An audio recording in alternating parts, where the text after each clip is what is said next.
Now, Ford released their new Puma a couple of years ago, and it's a clean, funky, and dare I say, beautiful looking little car. However, there is a problem with it, and if you were around in the late 90s, early 2000s, you know what I'm talking about. And if you weren't, don't worry, after this video, you will. Let's cover some of the spec and tech first. This generation Ford Puma is now a small crossover, and this is something that we will come back to later in this video, and it's only sold in Europe for the time being. But it makes sense to bring it to the US because we have the Ford EcoSport. It's this, how should I put it nicely, hideous looking thing that looks like a Fiesta that's been squished in the sides and only made taller. So it's a very tall, funky, weird proportioned looking car, and that's the car that we have. And the Puma is bigger than that, so it made sense to kind of bring it over here. The regular Pumas are available with a turbocharged 1-liter 3-cylinder with either 123 horses or 153 horses, both paired with a 6-speed manual transmission. That's cool, not bad actually. I'm sure this Puma is actually really fun to drive. Now, the Ford Puma ST, however, is powered by a 200 horsepower, 1.7 liter EcoBoost engine, capable of a 0 to 60 time in 6.7 seconds. Not bad, and a top speed of 137 miles per hour. And this also comes with the 6-speed manual that you get in the standard Puma. All trim levels to me look great here, and I think this is the first time that I actually prefer the ST line trim and design over the actual Puma ST when it comes to Ford products. The ST line, it just sits right. It looks right. It looks planted on the road more so than the ST. And let me show you exactly what I mean, and then I'm going to talk about the big elephant in the room. Alright, so here we are in Photoshop, and this, and on top here is the Puma ST, and the lower blue car is the Puma ST line. And this is why I prefer the ST line this time over the regular ST, and it's very simple. It has to do with the colors, and also a big important factor here is the wheels as well. I'm not a fan of these dark looking wheels here. Dark wheels in general, what they do to me is they take away from the design of the wheel, and it's hard to see the styling of the wheels when you have them dark like this instead of having them be in some silver, or you can even go to gunmetal. Gunmetal wheels usually look pretty good, but if you have them this dark, it takes away from the styling and you can't really see what's going on in the wheel. And I think these wheels are just beautiful looking designs, and it suits the car overall. Another thing I want to talk about here is the rear diffuser. I do prefer this ST line diffuser down there, which is the body color of the rest of the car. And usually I don't prefer when they do that. For example, the Mustang, it just ruins the entire car, in my opinion, the backside of the car, when you have that little diffuser in the bottom the same color as the rest of the car, because it takes away from the plantiness, I guess you would say, from the Mustang. But here, I think it looks better here than if we have an all-black diffuser like we have here. Same with the spoiler up top here. We have it in body color on the ST line, but on the ST it is black. And those are the details that makes me like the ST line better. The biggest reason why I prefer the ST line is definitely the wheels. I just love these wheels. They look so much better and fit the car so much better than the ST ones, in my opinion. So now let's have a look at what happened with the Ford Puma here. So up top we have the beautiful looking Ford Puma from 1999. I think this came out. I'm not sure when the racing Puma came out, probably in 2000 or 2001. But just look at how beautiful these fenders are. They're so beefy, and it looks like they had a lot of fun designing this car. It's a very simple design. You don't see a lot of lines that messes up. There's no overstyling here. It looks like they worked with a lot of ellipses like this. One ellipse here, and then one ellipse here, another ellipse here, and then all these ellipses, as you can see in the rear window as well here, they just intersect each other, and together they create this cool shape that we have here. And what I love about the original Puma is the integrated ducktail right here. It's a beautiful little touch. I'm really weak for good looking ducktails, especially if you have it on a car that overall is kind of soft looking, because the ducktail in the end, it marks a very distinct end point for the car, and it feels like it sends the air off in a very cool way by having a ducktail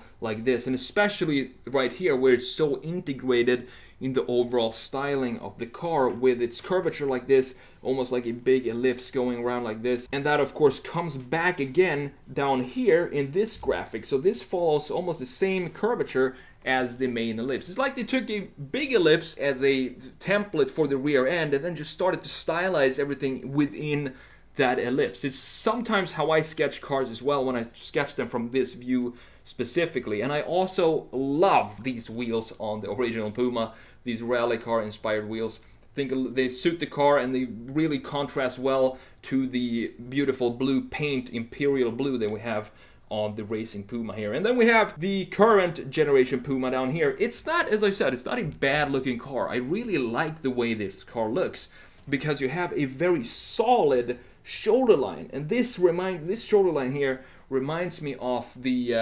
Nissan Rogue shoulder line, and it's just one of these details that totally sets the car off, and it plants the car in a beautiful way. It just makes the stance look a lot better when you have a shoulder line like this. So even today when I see a 2019-2020 Nissan Rogue, I always have to look twice because it's such a beautifully proportioned car. And the Puma here of course has a very similar line to the Rogue, and he plants it and makes it look beefier with a tiny detail such as this curvature right here. Small details like that make a big difference. So let's have a look at the front here as well. And again, you can look at these wide fenders here that melt kind of into the rest of the body here. It's a beautiful styling of this car.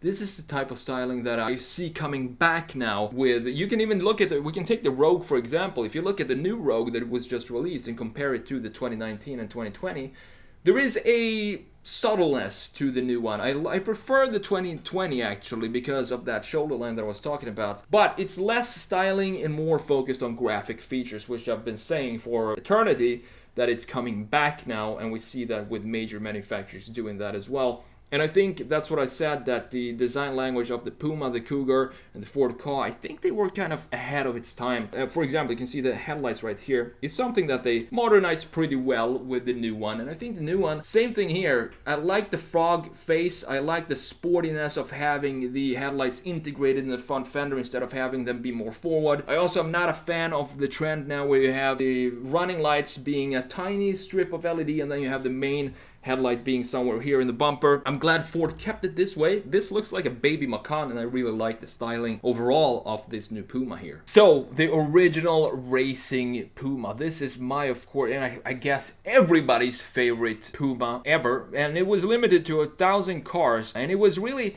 a rally car that was modified for street use, and all of them were finished in this beautiful imperial blue metallic paint. And it was powered by a 4-cylinder 1.7 liter engine producing 155 horsepower. The vehicle track was wider than the standard Puma, and the 17 Speedline wheels were covered with widened wings, aluminum in the front and steel at the rear. And if you compare the two, the stock Puma and the racing Puma, you can see just how much wider this car is, and I think it looks fantastic. Now, this car was developed during a time where it seemed that Ford had a lot of fun designing cars, because during this same time that they produced the Puma, they had the Cougar, which is similar style to the Puma, using a lot of curvatures and ellipses to build up the proportions, smooth surfaces, and a strong shoulder line that goes from front to rear and only intersected by a few sharp creases and lines. And this style to me seems as if it was ahead of its time, because now we're seeing manufacturers circling back to this exact style after a couple of decades of completely overstyling their cars and a lot of design confusion. The Cougar also reminds me of the Mercedes CL from the same era, the early 2000s. Another absolutely beautiful coupe from one of my favorite generations of Mercedes design language, and I still think the 2001 CL55 AMG in silver is probably the best looking CL Mercedes has ever done. In addition to the Cougar, Ford was also making the Ford Ka, and more specifically the awesome looking street car during the time that they were producing the Puma.